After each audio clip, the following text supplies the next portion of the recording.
New this morning, 2 shootings overnight in Albuquerque, one of them deadly. The details on both of them are sketchy right now. Police are still investigating, trying to figure out exactly what happened. News 13 Samantha McDonald is live in the southeast part of town near where one of these shootings happened. Sam, where are you and what exactly went down out there?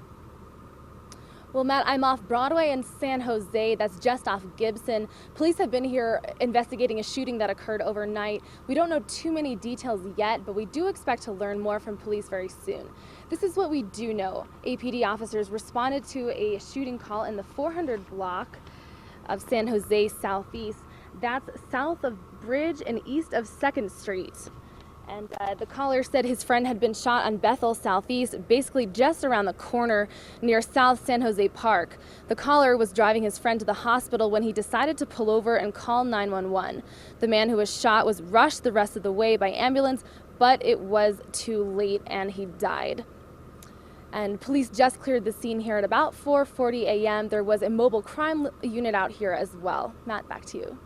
All right, thank you very much for the update on that, Samantha. When we get more information about this, we'll pass it along to you. Now, several hours before that, shortly after 7 last night, police were called to a shooting in the 2400 block of Big Pine Northwest. It's near Ladera Drive, southwest of Ouray. We're told a man there was shot and rushed to the hospital. He is stable right now and is expected to survive. Police are not releasing any more information right now. And a 1-year-old boy is lucky to be alive this morning. The toddler nearly drowned in a backyard pool last night. It's happened at a home on Tesuque Northeast. It's between San Pedro and I-25 near Wilshire. Just after 7:30, a mom called 911 saying her son fell into the pool. The Albuquerque paramedics rushed over there, worked on the child, then took him to the hospital. There have been no further updates on his condition. We now know the name of the young woman killed in the wee hours of Tuesday morning in Albuquerque after blowing through a stoplight. Witnesses told police that Haley Slade ran through the red light at Central and San Mateo, slamming into another car about 2 Tuesday morning. Slade was partially thrown out of her car, then pinned by it.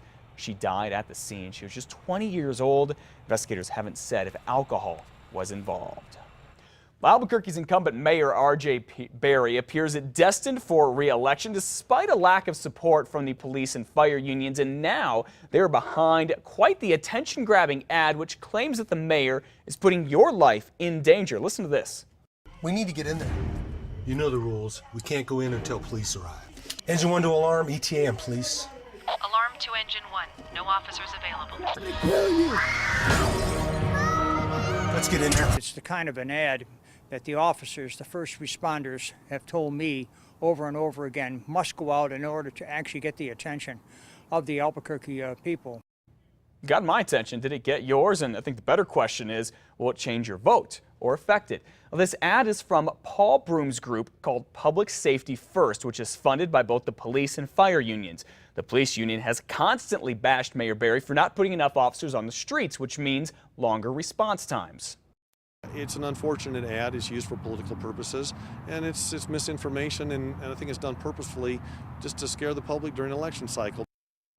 All right, that is the mayor talking about it there. Both of Mayor Berry's opponents have called him out on public safety and specifically troubles at APD. And speaking of the mayor's race, this is the day early voting begins for Albuquerque's municipal election for mayor and city council. There are 12 early voting sites all around the city. You can see which one is closest to you by logging onto our website, krqe.com. Click on links. Early voting centers are open Monday through Friday from 9 until 6. And Albuquerque Mayor R.J. Berry has postponed today's meeting for the first phase on the development of the BOSQUE so his staff can take a good look at all the public comments. A lot of them are coming in on this. However, a community group that is against development of the BOSQUE will be meeting to talk about the mayor's plans. Friends of the BOSQUE is having this meeting. It's tonight at 6 o'clock at the Albuquerque Museum on Mountain Road Northwest. Well, investigators have solved a 22-year-old rape case in Santa Fe. The police department, take a look, has this freezer full of evidence from dozens of unsolved rape cases. And because of new technology, they are retesting a lot of this evidence. They are driven by the case of this woman, Susan Laporte, who was raped and murdered back in 1985.